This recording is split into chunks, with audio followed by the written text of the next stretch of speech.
Hello and welcome to मीमांसा classes. जैसा कि आपको स्क्रीन पर दिख पा रहा है, आज की जो हमारी क्लास रहने वाली है वो है economic reforms and financial inclusion के बारे में। भारत में आर्थिक सुधार और वित्तीय समावेशन के बारे में हमारी क्लास आज की रहने वाली है।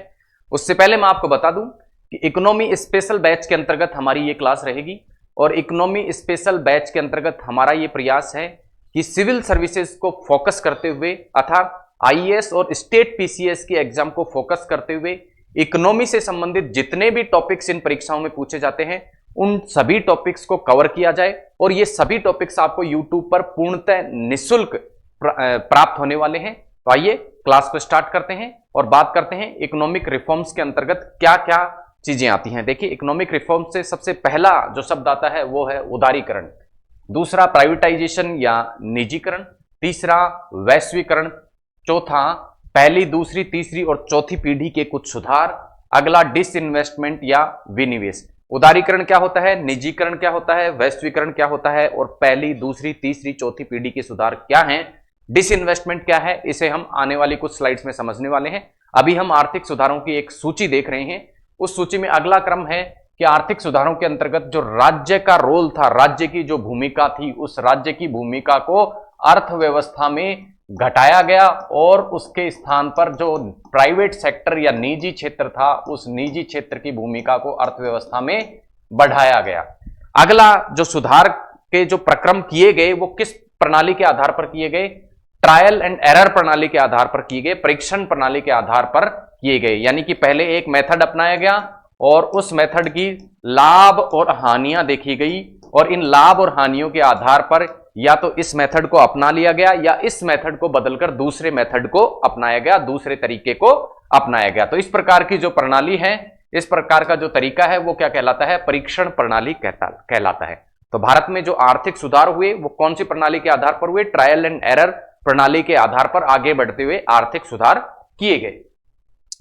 आर्थिक सुधारों की ऐतिहासिक पृष्ठभूमि में यदि जाते हैं हम, हिस्ट्री में यदि हम जाएं, तो भारत में जो आर्थिक सुधार स्वतंत्रता के पश्चात प्रारंभ होते हैं उनमें सबसे पहला जो सुधार था वो था भारत द्वारा योजना मॉडल को अपनाना या प्लानिंग मॉडल को अपनाना। और इसके अंतर्गत भारत में क्या किया गया, पंचवर्षीय योजनाएं बनाई गई, पंचवर्षीय योजना बनाई गई और इन पंचवर्षीय योजनाओं में कुछ लक्ष्य या टारगेट रखे गए, टारगेट या लक्ष्य रखे गए और इन्हें प्राप्त करने के लिए क्या किए गए, आर्थिक सुधारों पर सरकार आगे बढ़ी। तो ये पहला ऐतिहासिक रूप से जो पहला प्रयास था आर्थिक सुधारों का वो था पंचवर्षीय योजनाओं को लागू करना या कह सकते हैं प्लानिंग मॉडल या योजना मॉडल को भारत में लागू करना। उसके बाद 1980 में आके वाशिंगटन सहमति नाम से आर्थिक सुधारों की एक प्रक्रिया प्रारंभ की गई और वाशिंगटन जो सहमति थी उसके अंतर्गत क्या किया गया, वाशिंगटन कंसेंसस के अंतर्गत यह निर्णय लिया गया कि भारत में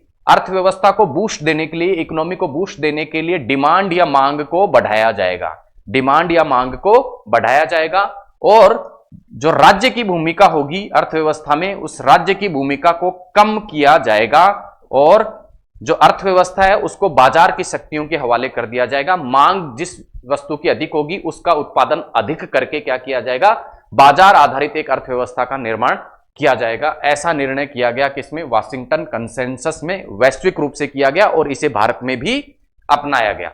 1991 में आके जो आर्थिक सुधारों के अंतर्गत सबसे बड़ी प्रक्रिया प्रारंभ हुई उसके अंतर्गत भारत में मिश्रित अर्थव्यवस्था के रूप को अपनाया गया। अर्थात वाशिंगटन कंसेंसस में जहां राज्य की भूमिका को नगण्य करने की बात हुई थी उसकी जगह क्या, राज्य की भूमिका को रखते हुए भी निजीकरण को बढ़ावा देने का कार्य मिश्रित अर्थव्यवस्था अपनाकर 1991 के पश्चात भारत में किया गया। अब ये तो बात करी हमने ऐतिहासिक पृष्ठभूमि की कि भारत में किस किस प्रकार से आर्थिक सुधारों की प्रक्रिया प्रारंभ होती है। अब हम बात करेंगे कि ये जो सुधार थे, आर्थिक सुधार, उनको करना जरूरी क्यों हो गया था, क्यों ये आर्थिक सुधार जरूरी हो गए थे। तो जरूरी इसलिए हो गए थे क्योंकि वैश्विक रूप से इस प्रकार की स्थिति बन गई थी कि भारत को आर्थिक सुधार करने ही करने थे। ऐसी क्या स्थिति बन गई थी, पहली जो स्थिति थी वो थी बीओपी क्राइसिस। बीओपी क्राइसिस मतलब भुगतान संतुलन का संकट। भारत के सामने क्या खड़ा हुआ था, भुगतान संतुलन का संकट 1991 में आके खड़ा हो गया। 1991 में भारत में भुगतान संतुलन का संकट था। यह भुगतान संतुलन क्या होता है, भुगतान संतुलन का तात्पर्य है देश से बाहर जाने वाली, देश से बाहर जाने वाली विदेशी मुद्रा, विदेशी मुद्रा व देश में आने वाली, देश में आने वाली विदेशी मुद्रा का अंतर, मुद्रा का अंतर। तो भारत में क्या हो रहा था 1991 में, विदेशी मुद्रा बाहर बहुत अधिक मात्रा में जा रही थी। क्यों जा रही थी? क्योंकि भारत के जो आयात थे वो क्या थे, बहुत अधिक थे, जबकि भारत के जो निर्यात थे वो क्या थे, कम थे। तो जब भारत को आयात करना होता था तो विदेशी मुद्रा अन्य देशों को देनी होती थी, जिससे तेजी से भारत से विदेशी मुद्रा तो निकल रही थी और निर्यात करके भारत को जो विदेशी मुद्रा प्राप्त होती थी वो बहुत कम मात्रा में हो रही थी। इस कारण भुगतान संतुलन का जो खतरा है वो भारत के सामने खड़ा हो गया था। विदेशी मुद्रा की आवश्यकता भारत को थी, इसलिए वैश्विक रूप से जो आर्थिक सुधार विश्व के अन्य देशों में लागू हुए थे उनको भारत को भी अपनाना पड़ा। अगला, भारत का जो एफडी या फिस्कल डिफिक्ट या राजकोषीय जो घाटा है, वो राजकोषीय घाटा भी क्या होता जा रहा था, बढ़ता जा रहा था। इस राजकोषीय घाटे को पाटने के लिए भारत को क्या लेना होता था, विदेशों से ऋण लेना होता था। और विदेशों से ऋण लेने के लिए यह आवश्यक था कि भारत अपने देश में आर्थिक सुधार करे। इसी प्रकार जो वाशिंगटन कंसेंसस अपनाया गया था, जिसके अंतर्गत मांग को बढ़ाकर और राज्य की भूमिका को कम कर कर आर्थिक सुधार करने की बात कही गई थी, वो भी भारत में क्या हो गया था, फेल हो गया था। इस सभी कारणों के कारण भारत को आर्थिक सुधार करने थे।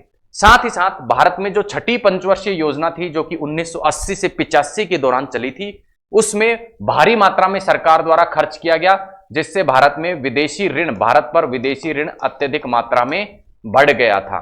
इसके अलावा 1991 में गल्फ वार या खाड़ी युद्ध छिड़ जाने के कारण खाड़ी देशों में रहने वाले भारतीय लोग जो भारत में पैसा भेजते थे और इसके रूप में भारत को विदेशी मुद्रा प्राप्त होती थी, वो भी प्राप्त होना बंद हो गई क्योंकि खाड़ी देशों में युद्ध छिड़ गया था।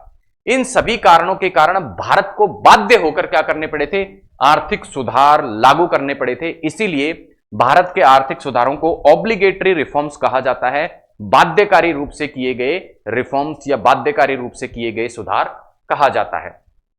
इसके अलावा एक और सबसे बड़ा जो कारण था आर्थिक सुधारों का भारत के लिए, वो था ऑब्लिगेशन ऑफ आईएमएफ। शर्त थी, किसकी शर्त, किसने शर्त आरोपित की, इंटरनेशनल मॉनेटरी फंड, अंतरराष्ट्रीय मुद्रा कोष ने।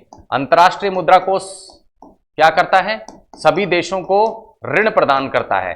तो इसने शर्त रखी, यदि भारत को ऋण लेना है तो कुछ सुधार भारत को करने होंगे, तभी उसे आईएमएफ से ऋण प्राप्त होगा। और क्या क्या सुधार करने होंगे, आईएमएफ ने कहा कि भारत को रुपए की जो विनिमय दर है उसको क्या करना पड़ेगा, घटाना पड़ेगा। दूसरा, जो भारत द्वारा सीमा शुल्क, कुछ वस्तुओं पे सीमा शुल्क क्या करता था, 130% तक सीमा शुल्क भारत द्वारा लिया जाता था, उसको घटाकर 30% करने का क्या कहा गया, आईएमएफ द्वारा कहा गया। तीसरा, भारत में क्या थे, मात्रात्मक प्रतिबंध थे, यानी दूसरे देशों से जो सामान आयात होकर आता था उस पे क्या थी, लिमिट थी कि इतनी मात्रा में ये दूसरे देश से आयात होकर आता है सामान, उसकी लिमिट तय थी, उसकी मात्रा तय थी, उस लिमिट या मात्रा को हटाना होगा, ऐसा कहा आईएमएफ ने। और साथ ही साथ ये कहा कि भारत को जो अपने सार्वजनिक क्षेत्र का खर्चा है, यानी सरकार जो सार्वजनिक क्षेत्र में खर्चा करती है योजनाएं लागू करने में या समाज को लाभ पहुंचाने के लिए जो योजनाएं लागू करती है, उन खर्चों में क्या करना पड़ेगा, भारत को 10% की क्या करनी पड़ी होगी, वार्षिक रूप से कमी करनी पड़ेगी, तभी क्या करेगा आईएमएफ भारत को ऋण प्रदान करेगा। इस प्रकार की शर्त रखना भी एक बड़ा कारण था कि भारत में 1991 में आर्थिक सुधारों की प्रक्रिया प्रारंभ की गई। ये तो बात हुई कि किन किन कारणों से भारत को आर्थिक सुधार लागू करने पड़े।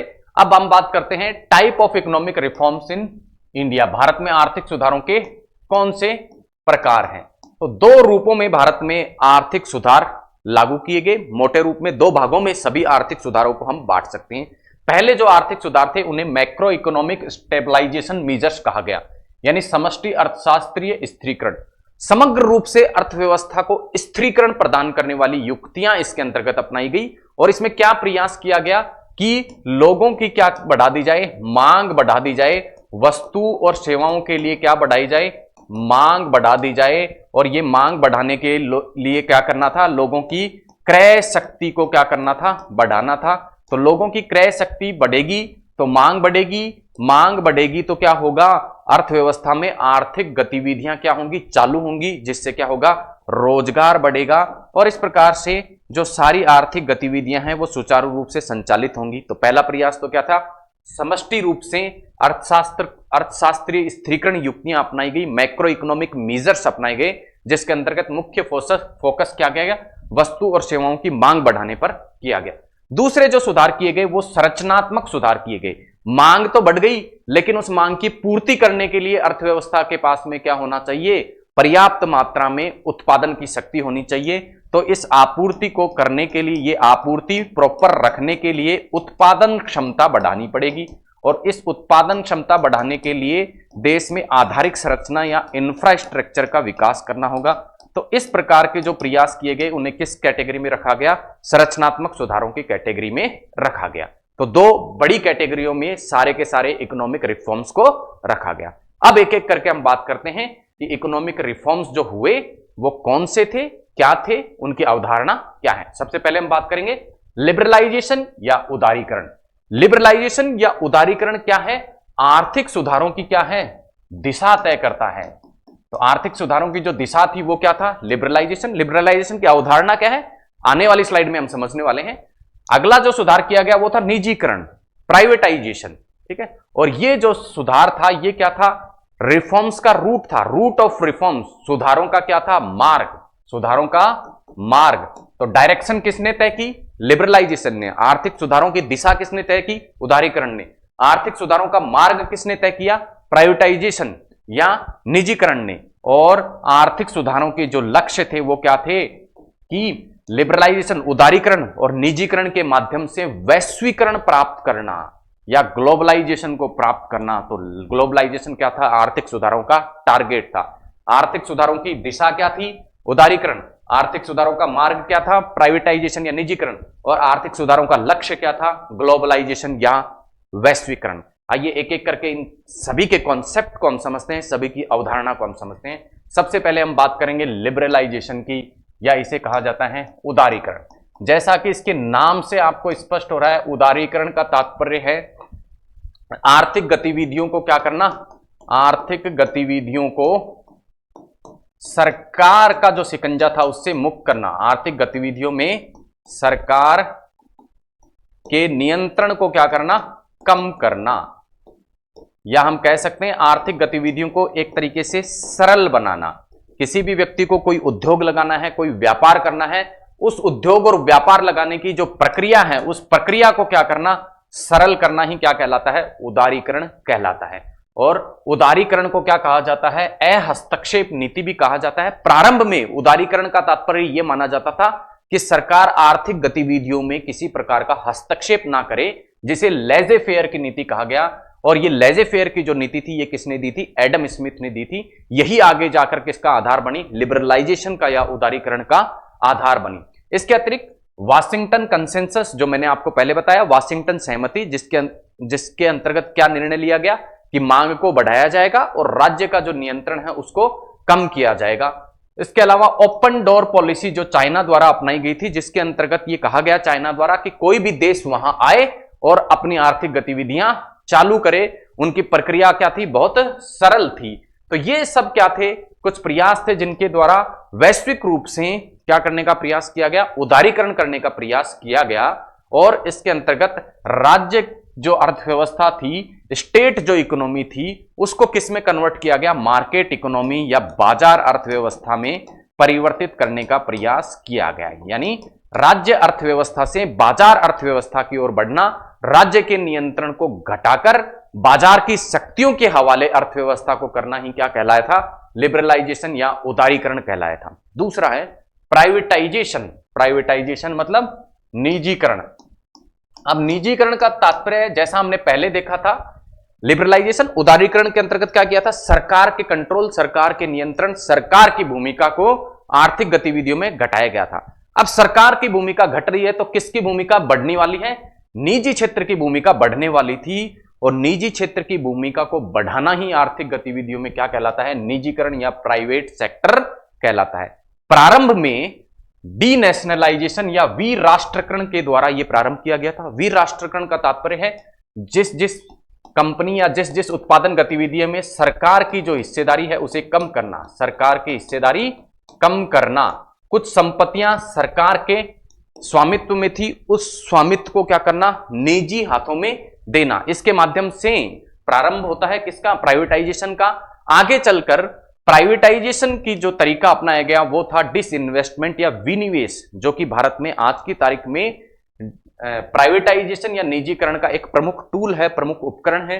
डिसइन्वेस्टमेंट या विनिवेश क्या होता है, आगे आने वाली कुछ स्लाइड्स में हम समझेंगे। अभी आपको यहां ध्यान रखना है कि डिसइन्वेस्टमेंट निजीकरण का क्या है, एक तरीका है। इसके अलावा सरकार पहले क्या करती थी, किसी भी उत्पादक गतिविधि या व्यापार को प्रारंभ करने के लिए क्या करना होता था, निजी व्यक्ति को लाइसेंस लेना होता था सरकार को।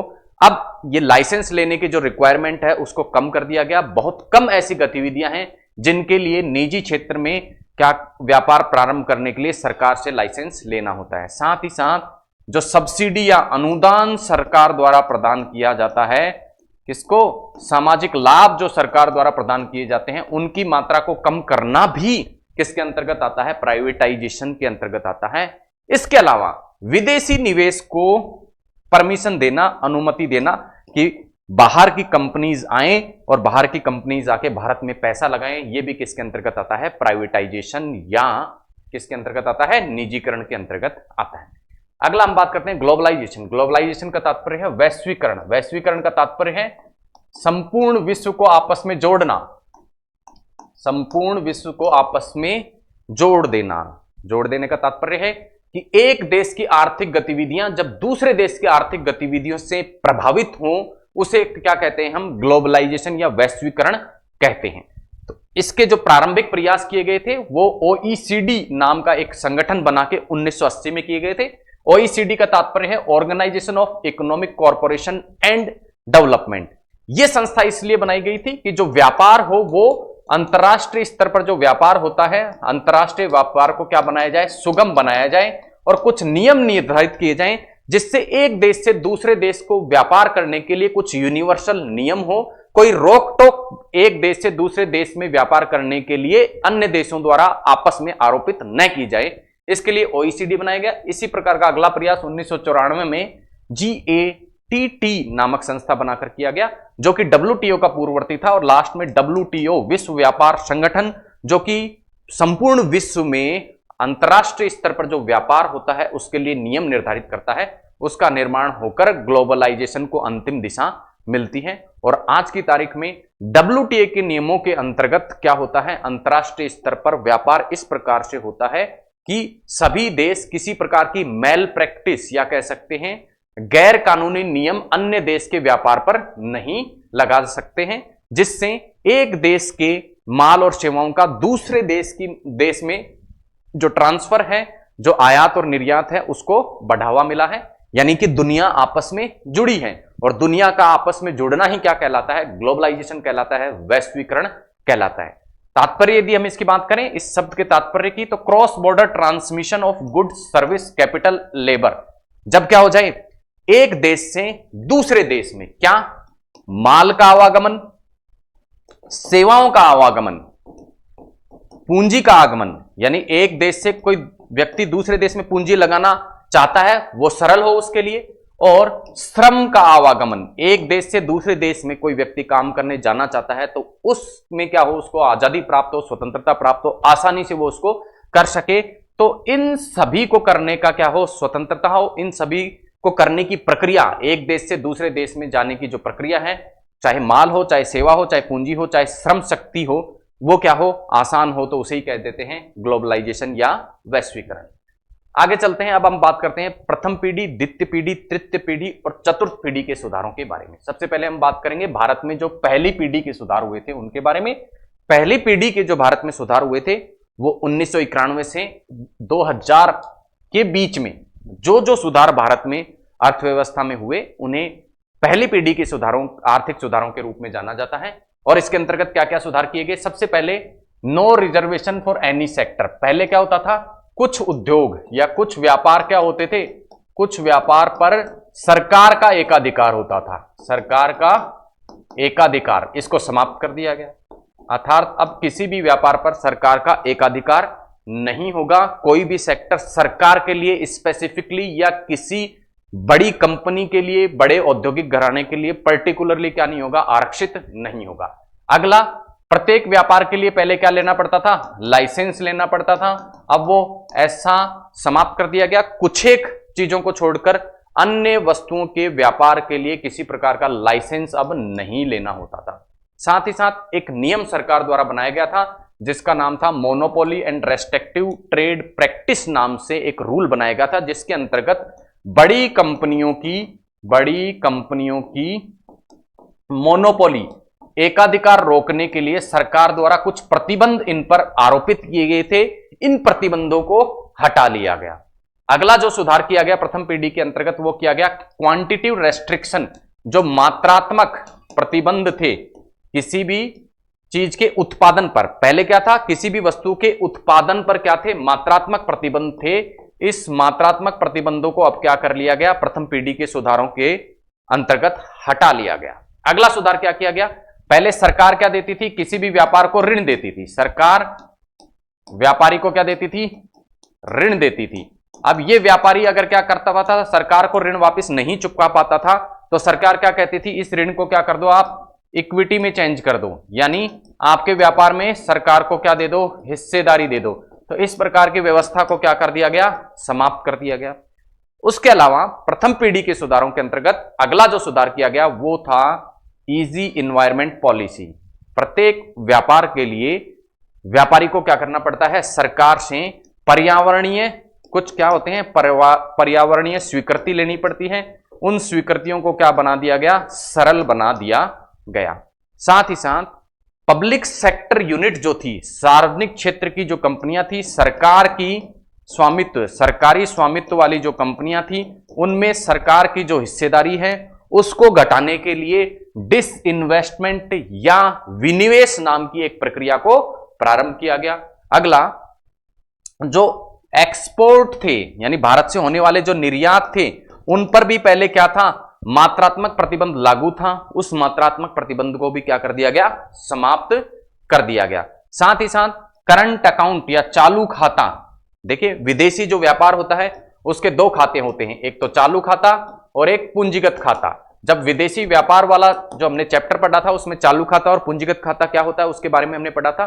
तो चालू खाते के अंतर्गत कुछ मदें आती हैं जिनके अंतर्गत यदि किसी व्यक्ति को अन्य देश में जाके निवेश करना है तो रुपए के बदले पूरी तरीके से विदेशी मुद्रा प्राप्त करने की व्यवस्था की गई। कहने का तात्पर्य है यदि कोई व्यक्ति अन्य देश में व्यापार के लिए जाएगा तो उसे क्या चाहिएगी, उस देश की मुद्रा चाहिएगी। वो विदेशी मुद्रा वो कैसे प्राप्त कर सकता है, सरकार को रुपया देकर। तो पहले क्या प्रतिबंध थे कि 100 रुपए देगा तो उसे 50 रुपए, 100 रुपए की विदेशी मुद्रा की उसको आवश्यकता है, तो पूरी की पूरी 100 रुपए के बदले उसे विदेशी मुद्रा नहीं प्राप्त होती थी। 50-40 इस अनुपात में क्या प्राप्त होती थी, उसे विदेशी मुद्रा प्राप्त होती थी। लेकिन अब प्रथम पीढ़ी के आर्थिक सुधारों के अंतर्गत क्या किया गया, जितने रुपए की विदेशी मुद्रा की आवश्यकता किसी व्यक्ति को व्यापार करने के लिए है वो उसे मिल जाएगी। तो इस प्रकार के कुछ सुधार पहली पीढ़ी के सुधारों के अंतर्गत किए गए। अन्य सुधारों की यदि हम बात करें, पहली पीढ़ी के अंतर्गत जो भारत का टैक्सेशन सिस्टम था उस टैक्स सिस्टम में सुधार किया गया ताकि अधिक से अधिक कंपनी क्या कर सके, भारत में आके व्यापार कर सके, उन्हें टैक्सेशन का डर ना लगे। तो टैक्सेशन की प्रक्रिया को सरल किया गया और टैक्सेशन की जो प्रणाली है उसको भी क्या किया गया, बदला गया। और साथ ही साथ टैक्स इरेजन यानी टैक्स से बचाव जो होता था, टैक्स चोरी जो होती थी, उस टैक्स चोरी को रोकने के लिए भी कुछ सुधार किए गए। और सबसे बड़ा सुधार जो फेरा एक्ट था उसको फेमा एक्ट में बदला गया।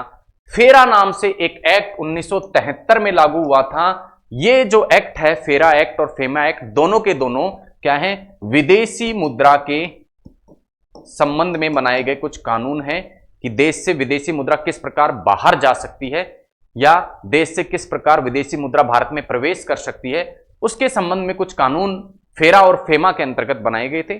फेरा 1973 में बनाया गया कानून था जो कि बहुत ही हार्ड एक कानून था, बहुत ही कठोर कानून था, उसे अपेक्षाकृत सरल कानून फेमा में बदल दिया गया। आइए देखते हैं क्या है फेरा और क्या है फेमा। फेरा जो है इसका तात्पर्य है फॉरेन एक्सचेंज रेगुलेशन एक्ट, जबकि फेमा का तात्पर्य है फॉरेन एक्सचेंज मैनेजमेंट एक्ट। अब दोनों में क्या अंतर है? सबसे पहला, ये तो 1973 में लागू किया गया था, ये 1999 में लागू किया गया। और फेरा एक्ट के अंतर्गत विदेशी मुद्रा के लेन देन में यदि कोई व्यक्ति नियमों का पालन नहीं करता है, उल्लंघन करता है, तो उसे क्या माना जाएगा? आपराधिक श्रेणी में रखा जाएगा, आपराधिक श्रेणी में रखा जाएगा। और उसने नियम तोड़े हैं या नहीं तोड़े हैं, इसका साबित करने की जिम्मेदारी अपराधी पर ही होती थी। यानी अपराधी व्यक्ति, जिसको अपराधी घोषित किया गया है इस कानून के तहत, उसे ही यह साबित करना होता था कि मैं इस मामले में अपराधी नहीं हूं। जबकि फेमा के अंतर्गत क्या किया गया? अब इसे क्रिमिनल श्रेणी में ना रखकर किसके अंतर्गत रखा गया? सिविल प्रकार के अपराध में रखा गया, सिविल प्रकार के अपराध के अंतर्गत रखा गया। और बर्डन ऑफ जो प्रूफ था, बर्डन कि मैं दोषी हूं या नहीं, वो किस पे डाल दिया गया?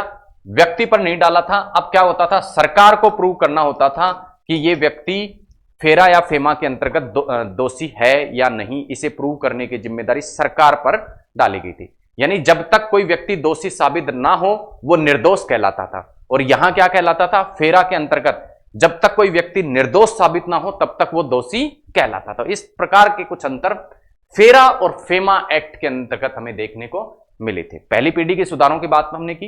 अब हम बात करते हैं दूसरी पीढ़ी के सुधारों का।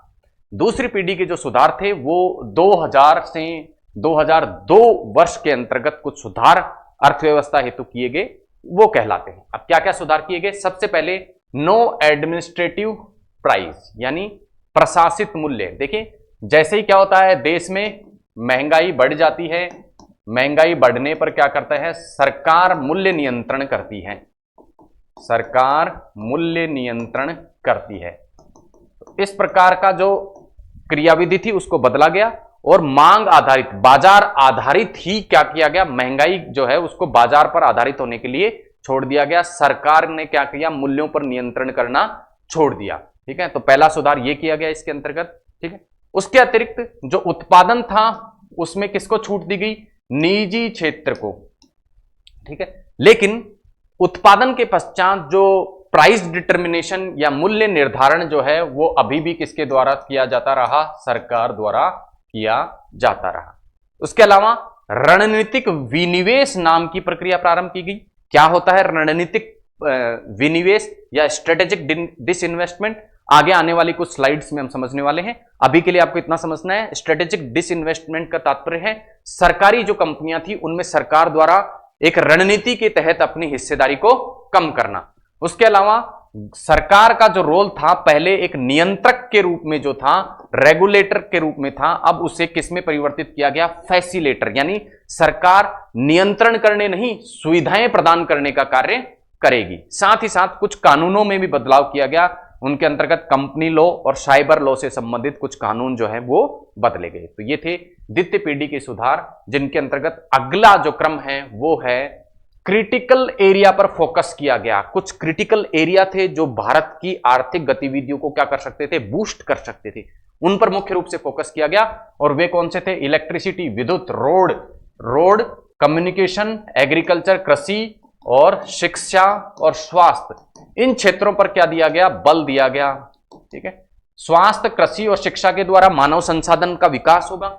साथ ही साथ जो इलेक्ट्रिसिटी, रोड और कम्युनिकेशन है उसके द्वारा अर्थव्यवस्था में इंफ्रास्ट्रक्चर बढ़ेगा, आधारिक संरचना का विकास होगा।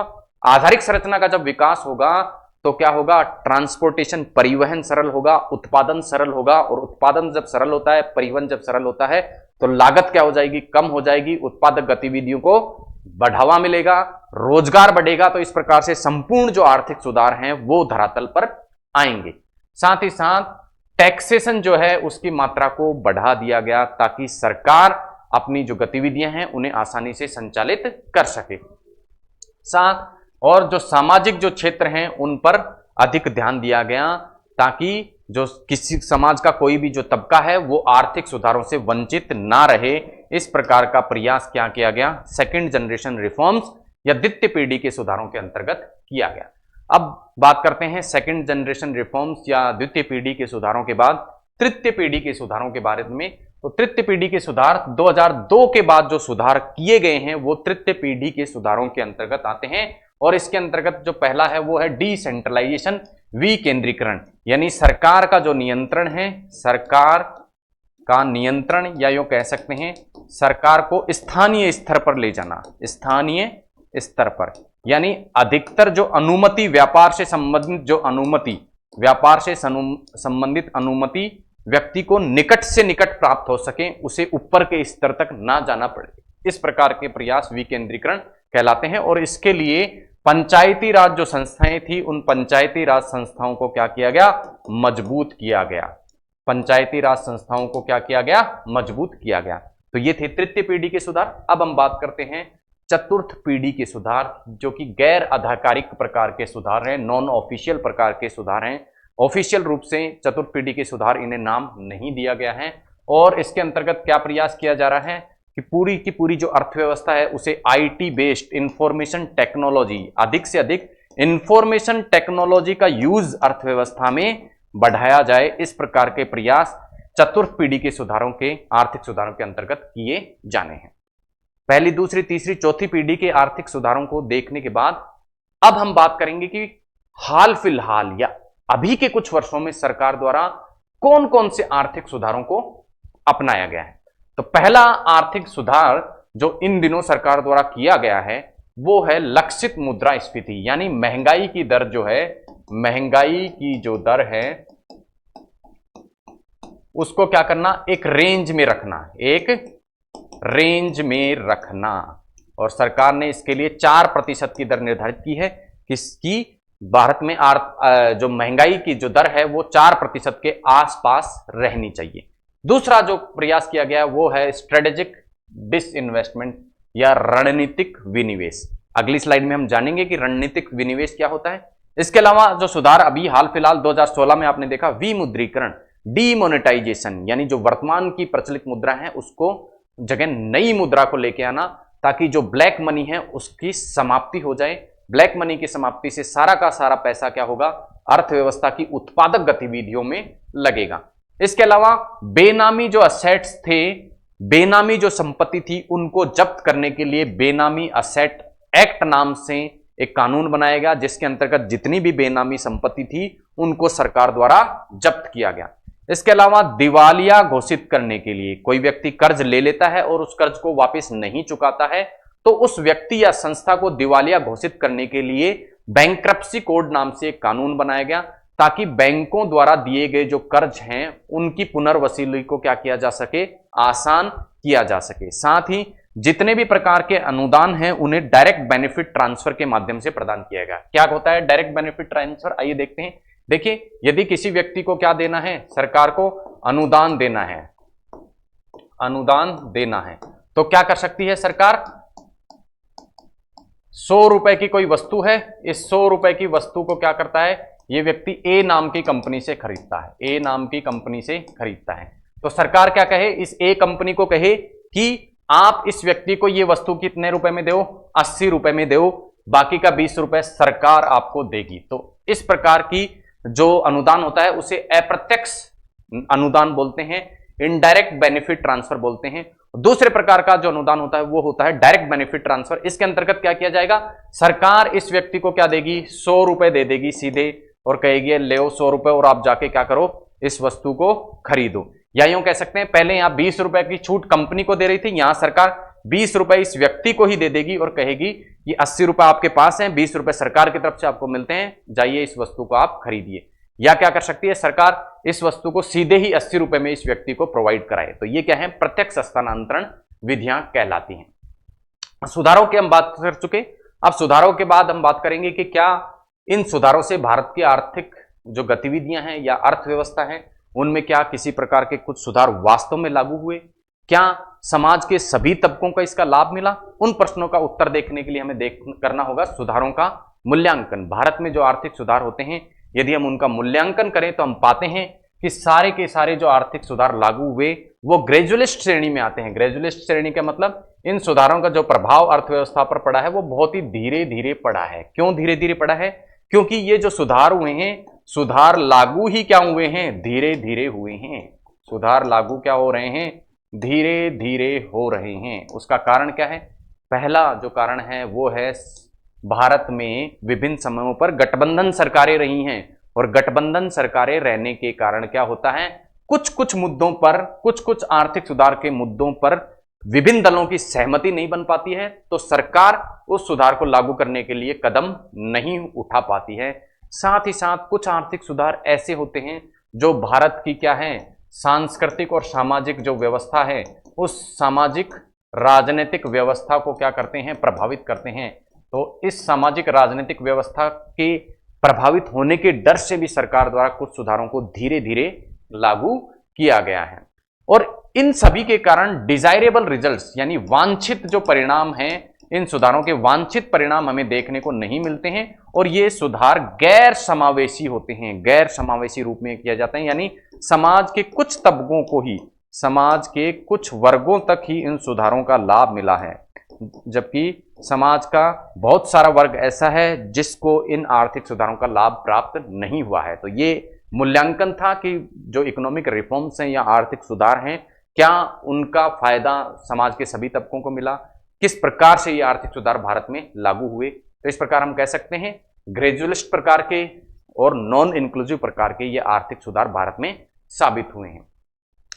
अभी तक विनिवेश, विनिवेश क्या कई बार हमने जिक्र किया। आइए देखते हैं ये विनिवेश क्या होता है। जैसा मैंने आपको बताया, विनिवेश क्या होता है, सरकार जो होती है, सरकार की स्वामित्व वाली जो कंपनियां हैं, स्वामित्व वाली कंपनियों में सरकार की हिस्सेदारी घटाना, सरकार की हिस्सेदारी को क्या करना, कम करना ही क्या कहलाता है, विनिवेश कहलाता है।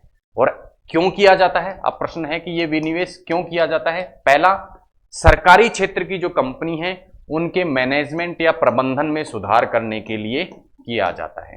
ठीक है। साथ ही साथ डी लाइसेंसिंग की एक टूल है, यानी लाइसेंस की जो व्यवस्था है, कुछ उद्योगों के लिए लाइसेंस आवश्यक था, उस प्रणाली को समाप्त करने की दिशा में बढ़ने के लिए इस पॉलिसी को अपनाया गया। दूसरा, बजटरी रिसोर्स, सरकार को पैसा चाहिए होता है, ठीक है ना, अपने बजट को लागू करने के लिए सरकार को क्या चाहिए होता है, पैसा। तो ये विनिवेश से सरकार को क्या होता है, पैसा प्राप्त होता है। कैसे होता है? सरकार अपनी हिस्सेदारी किसको बेचती है, लोगों को बेचती है, और लोग इसके बदले सरकार को क्या देते हैं, पैसा देते हैं। तो इस प्रकार सरकार का क्या है, पैसे का स्रोत है, वित्त का स्रोत है कौन, डिसइन्वेस्टमेंट। और ये जो डिसइन्वेस्टमेंट या विनिवेश की जो प्रक्रिया थी भारत में कब स्टार्ट होती है, 1991 में क्या होती है, प्रारंभ होती है। किस कमेटी की सिफारिश पर? सी रंगराजन कमेटी की सिफारिश पर विनिवेश की प्रक्रिया भारत में 1991 में प्रारंभ होती है, और 1999 में डिसइन्वेस्टमेंट या विनिवेश के लिए एक अलग से विभाग का गठन किया जाता है, जिसका नाम है disinvestment department and disinvestment ministry.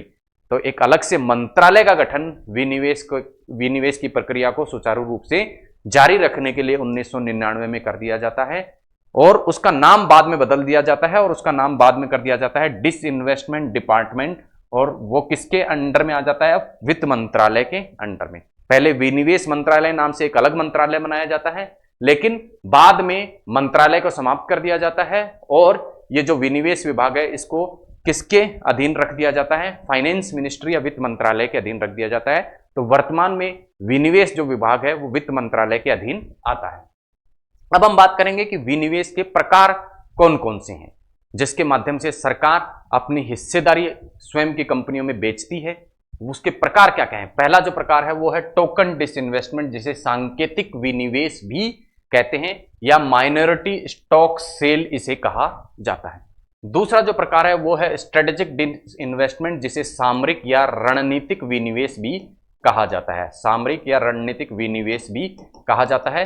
और इसके अंतर्गत सरकार अपनी हिस्सेदारी 51% जो है उससे अधिक रखती है। आइए देखते हैं, सबसे पहले देखते हैं टोकन डिसइन्वेस्टमेंट के बारे में, टोकन विनिवेश के बारे में। इसके अंतर्गत क्या किया जाता है कि सरकार जो है उसकी हिस्सेदारी 51% से कम नहीं होती है, यानी जो भी सरकारी कंपनी है उसमें सरकार की हिस्सेदारी विनिवेश के पश्चात भी कितनी रहती है, 51% से अधिक ही रहती है। तो 51% से अधिक सरकार की हिस्सेदारी रहने के कारण प्रबंधन में किसी प्रकार का परिवर्तन नहीं होता, क्योंकि जिस व्यक्ति या जिस संस्था के पास में 51% या उससे अधिक शेयर होते हैं वही क्या करता है, उस कंपनी का प्रबंधन करता है। और यहां जो प्रबंधन सरकार द्वारा ही अब भी किया जाता रहता है। क्यों? क्योंकि सरकार की हिस्सेदारी अब भी 51% से अधिक है। और ये जो विनिवेश टोकन इन्वेस्टमेंट के अंतर्गत, टोकन डिसइन्वेस्टमेंट या टोकन विनिवेश के अंतर्गत विनिवेश केवल उन्हीं सरकारी कंपनियों में किया जाता है जो लाभ की स्थिति में है, लाभ प्राप्त कर रही हैं, उन्हीं कंपनियों में विनिवेश किया जाएगा। किसके अंतर्गत? टोकन डिसइन्वेस्टमेंट के अंतर्गत। अगला आता है स्ट्रेटेजिक डिसइन्वेस्टमेंट, या इसे कहा जाता है रणनीतिक विनिवेश। और रणनीतिक विनिवेश के अंतर्गत क्या किया जाएगा? सरकार की हिस्सेदारी को क्या किया जाएगा? 50% से नीचे भी लाया जा सकता है। और ये जो विनिवेश किया जा सकता है वो लाभ प्राप्त करने वाली और लाभ ना प्राप्त करने वाली, लाभ प्राप्त करने वाली और लाभ ना प्राप्त करने वाली दोनों ही प्रकार की सरकारी कंपनियों में क्या किया जा सकता है? विनिवेश स्ट्रेटेजिक डिसइन्वेस्टमेंट या रणनीतिक विनिवेश के अंतर्गत किया जा सकता है। रणनीतिक विनिवेश इसका नाम इसलिए पड़ा क्योंकि इसके अंतर्गत रणनीतिक रूप से कंपनी परिवर्तित होती है। 49% से कम सरकार की हिस्सेदारी आ जाती है तो प्रबंधन सरकार से निकलकर किसी अन्य संस्था के पास चला जाता है। तो इसका तात्पर्य है यहां प्रबंधन में परिवर्तन हमें देखने को मिलता है। ठीक है। और जो शेयर जो ट्रांसफर होते हैं वो रणनीतिक भागीदार को यहां हो जाते हैं। जैसा मैंने आपको बताया, भागीदारी 50% से अधिक किसके पास चली जाती है? स्ट्रेटेजिक पार्टनर या रणनीतिक भागीदार के पास चली जाती है। इस प्रकार का जो पहला विनिवेश होता है वो MFIL modern food industry of India limited में इस प्रकार का पहला रणनीतिक विनिवेश होता है। और दूसरा होता है बाल्को नाम की कंपनी में। दोनों ही क्या है? केंद्र सरकार की कंपनियां थी जिनके अंतर्गत स्ट्रेटेजिक डिसइन्वेस्टमेंट या रणनीतिक विनिवेश के माध्यम से सरकार द्वारा विनिवेश की प्रक्रिया की गई। अब हम बात करते हैं कि वर्तमान में सरकार द्वारा दो प्रकार हमने विनिवेश के पढ़े। अब हम देखेंगे कि वर्तमान में सरकार विनिवेश की कौन से प्रकार की प्रणाली को फॉलो करती है। ठीक है। तो वर्तमान की जो डिसइन्वेस्टमेंट या विनिवेश जो नीति है सरकार की, उसके अंतर्गत सरकार दो प्रकार से क्या करती है? विनिवेश करती है। दो प्रकार से क्या करती है? विनिवेश करती है। पहला प्रकार है लिमिटेड पार्टनरशिप सेल, यानी इसमें कुछ मात्रा में क्या होती है? सरकारी कंपनियों की हिस्सेदारी बेची जाती है। कुछ मात्रा में हिस्सेदारी का क्या किया जाता है? सेल की जाती है, बेची जाती है। जबकि दूसरा है स्ट्रेटेजिक डिसइन्वेस्टमेंट, रणनीतिक विनिवेश। रणनीतिक विनिवेश हम पढ़ ही चुके हैं। 51% से अधिक सरकारी कंपनी की हिस्सेदारी क्या बेच दी जाती है? निजी क्षेत्र को बेच दी जाती है। और इसके अंतर्गत क्या किया जाता है? अनिवार्य है कि नीति आयोग से परामर्श इस मामले में सरकार ले। जबकि लिमिटेड पार्टनरशिप जो सेल होती है उसके अंतर्गत कुछ लिस्टेड PSU, कुछ सूचीबद्ध PSU पब्लिक सेक्टर यूनिट के अंतर्गत क्या किया जाता है? विनिवेश किया जाता है। और 3 साल से जो PSU या सरकारी कंपनी 3 साल से लाभ की स्थिति में है, 3 साल से लाभ की स्थिति में है, उन्हीं सरकारी कंपनियों का क्या किया जाता है? इसके अंतर्गत विनिवेश किया जाता है। जबकि यहां रणनीतिक विनिवेश के अंतर्गत ऐसी कोई शर्त नहीं है, चाहे लाभ में हो या नहीं हो, उस सरकारी कंपनी की हिस्सेदारी को सरकार द्वारा बेचा जा सकता है। यहां जहां नीति आयोग के परामर्श की आवश्यकता थी स्ट्रेटेजिक डिसइन्वेस्टमेंट के अंतर्गत, जबकि लिमिटेड पार्टनरशिप सेल के अंतर्गत department of investment and public assets जो डिपार्टमेंट है, जिसे दीपम नाम से जाना जाता है, उसकी कंसल्टेशन या उसकी सलाह के आधार पर यह कार्य सरकार द्वारा किया जाता है। तो यह है वर्तमान की विनिवेश नीति जो सरकार द्वारा अपनाई जाती है। अब हम बात करते हैं कि विनिवेश करने से सरकार को जो पैसा प्राप्त होता है या प्राप्तियां होती हैं उसको सरकार कहां निवेश करे। इसकी यदि हम बात करें तो अलग अलग समय काल में अलग अलग इसकी नीतियां सरकार की रही हैं। 1991 से 2000 के मध्य सरकार को विनिवेश से जो पैसा प्राप्त होता था उसको बजटीय घाटे की पूर्ति के लिए सरकार द्वारा उपयोग में लिया जाता था। नहीं, बजट में जो भी घाटा होता था, खर्चा बजट में अधिक हो जाता था, सरकार की आय कम होती थी, तो उस घाटे को पाटने के लिए विनिवेश से जो राशि प्राप्त होती थी उसका उपयोग सरकार द्वारा कर लिया जाता था। कब? 1991 से 2000 के समय में। 2000 से 2003 के समय में सरकार द्वारा इस नीति को बदल दिया गया और यह नीति यशवंत फॉर्मूला के आधार पर बदली गई। यशवंत नाम की कमेटी ने एक सलाह दी, उसके आधार पर क्या की गई, इस पूरे फॉर्मूले को बदला गया और अब विनिवेश से जो पैसा सरकार को प्राप्त होता था उसका उपयोग जो पहले होता था 91 से 2000 के बीच बजटीय घाटे की पूर्ति के लिए तो किया ही जाता था, बजटीय घाटे की पूर्ति के लिए किया जाने लगा। साथ ही साथ री इन्वेस्टमेंट इन पीएसयू, री इन्वेस्टमेंट यदि कुछ सरकारी कंपनियों में पुनः निवेश, कुछ सरकारी कंपनी में सरकार क्या करती थी, पुनः निवेश करती थी इस राशि को, और कुछ सामाजिक योजनाओं के लिए भी इस पैसे को क्या करने लगी, उपयोग में लेने लगी। और साथ ही साथ देश में आधारिक संरचना जैसे रोड का निर्माण, पुल का निर्माण, रेल मार्ग का निर्माण, इन सब के लिए भी विनिवेश के पैसे को काम में लिया जाने लगा। यानी 91 से 2000 तक विनिवेश का पैसे का उपयोग कहां होता था, बजट में जो घाटा हुआ है उसकी पूर्ति करने के लिए। 2000 से 2003 तक यशवंत फार्मूला के आधार पर बजटीय घाटे की पूर्ति के साथ साथ में सामाजिक सुरक्षा योजनाओं पर, सरकारी कंपनियों की खरीदारी के लिए और देश में आधारिक संरचना के विकास के लिए इस राशि का उपयोग किया जाने लगा। उसके बाद 2003 से 2009 की यदि हम बात करें तो उसके अंतर्गत इस पैसे का उपयोग किसमें किया जाने लगा, एक फंड बनाया गया जिस फंड को जाना गया NIF नाम से, नेशनल इन्वेस्टमेंट फंड, राष्ट्रीय निवेश कोष।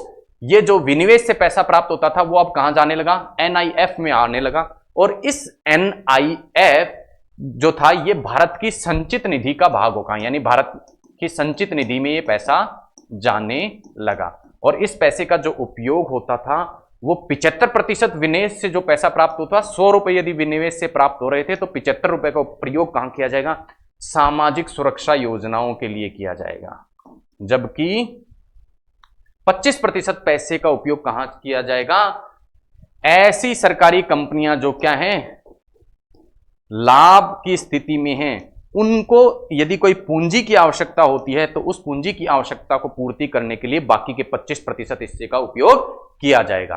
फिर 2009 में वापस से नीति बदलती है और यह डिसाइड किया जाता है कि सारा का सारा पैसा जो विनिवेश से प्राप्त होगा वो सामाजिक सुरक्षा के अंतर्गत ही खर्च किया जाएगा।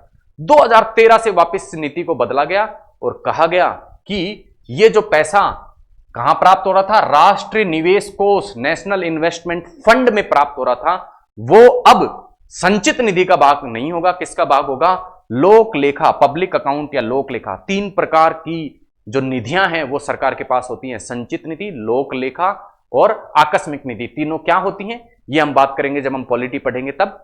अभी के लिए आपको इतना ध्यान रखना है कि विनिवेश से प्राप्ति के लिए जो फंड बनाया गया था, नेशनल इन्वेस्टमेंट फंड, उसकी जो राशि है वो कहां डाली जाती है, अब लोक लेखा में डाली जाती है। लोक लेखा का वो भाग होता है।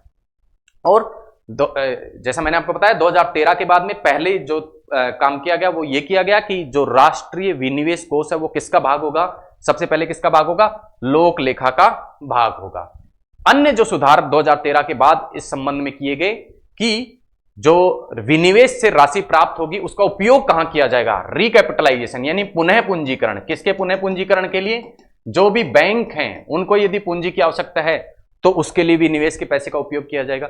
जितने भी पब्लिक सेक्टर यूनिट्स हैं यानी सरकारी कंपनियां, उनको पूंजी की आवश्यकता है तो सरकारी क्षेत्र के इंश्योरेंस कंपनियों को यदि पूंजी की आवश्यकता है तो विनिवेश के पैसे का उपयोग उनको पूंजी देने के लिए किया जाएगा। साथ ही रीजनल रूरल बैंक, क्षेत्रीय ग्रामीण बैंक को विनिवेश से प्राप्त पैसा दिया जाएगा। नाबार्ड को और एग्जिम बैंक यानी आयात निर्यात बैंक को पैसे की जो आवश्यकता है उसकी पूर्ति किसके माध्यम से की जाएगी, विनिवेश से जो पैसा सरकार को प्राप्त होता है उसके माध्यम से। मेट्रो प्रोजेक्ट्स में इस पैसे को लगाया जाएगा। न्यूक्लियर कॉर्पोरेशन ऑफ इंडिया को पैसे की आवश्यकता है तो विनिवेश के पैसे का उपयोग वहां किया जाएगा। रेलवे में सुधार के लिए किसी प्रकार की आवश्यकता है तो इसका उपयोग किया जाएगा। और सरकारी जो हिस्सेदारी है वो कई सरकारी कंपनियों में 51% से अधिक रखने के लिए उन सरकारी कंपनियों में ये पैसा, विनिवेश से जो पैसा प्राप्त हुआ है उसे निवेश सरकार कर सकेगी। तो इस प्रकार के कुछ उपयोग निर्धारित सरकार द्वारा क्या किए गए, विनिवेश के लिए किए गए, विनिवेश से जो प्राप्तियां हुई उसके लिए किए गए। अब अगला जो हमारा बिंदु है वो है, अभी तक हमने आर्थिक सुधारों की बात की, आर्थिक सुधारों के रूप में एक सुधार होता है वो है फाइनेंशियल इंक्लूजन। क्या है? फाइनेंशियल इंक्लूजन, या हम इसे कह सकते हैं वित्तीय समावेशन। तो वित्तीय समावेशन का जो तात्पर्य है वो ये है कि देश में प्रत्येक व्यक्ति को कुछ सुविधाएं प्राप्त हो। कौन कौन सी सुविधाएं प्राप्त हो? पहला, प्रत्येक व्यक्ति का क्या हो? बैंक खाता हो, यानी बैंकिंग की सुविधा व्यक्ति को प्राप्त हो। दूसरा, प्रत्येक व्यक्ति को इंश्योरेंस प्राप्त करने की क्या हो? स्वतंत्रता हो। इंश्योरेंस प्राप्त करने की या बीमा प्राप्त करने के बहुत सारे विकल्प मौजूद हों उसके पास में। तीसरा, प्रत्येक व्यक्ति को निवेश करने के बहुत सारे विकल्प।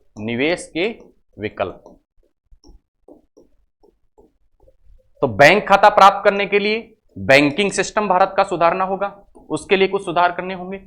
इंश्योरेंस सेक्टर के लिए क्या करना पड़ेगा? प्रत्येक व्यक्ति को इंश्योरेंस के बहुत सारे विकल्प मौजूद हों, उसके लिए बीमा क्षेत्र में सुधार करने होंगे। और निवेश के विकल्प उपलब्ध हों प्रत्येक व्यक्ति को बहुत अधिक, तो उसके लिए शेयर मार्केट से संबंधित सुधार करने पड़ेंगे। यानी देश के शेयर मार्केट को मजबूत करके, बीमा बाजार को मजबूत करके और बैंकिंग प्रणाली को मजबूत करके किसका लक्ष्य पाया जा सकता है? वित्तीय समावेशन का। परिभाषा की यदि हम बात करें तो वित्तीय समावेशन का तात्पर्य है प्रत्येक नागरिक को क्या प्राप्त होना? बैंकिंग की सुविधा, बीमा की सुविधा और निवेश की सुविधा के विकल्प यदि प्राप्त होते हैं तो उसे हम क्या कह देते हैं? फाइनेंशियल इंक्लूजन या वित्तीय समावेशन कहते हैं। तो ये थी आज की हमारी क्लास आर्थिक सुधार और वित्तीय समावेशन के बारे में। मिलते हैं अगली क्लास में नए टॉपिक, नए विषय के साथ। तब तक के लिए धन्यवाद। जय हिंद।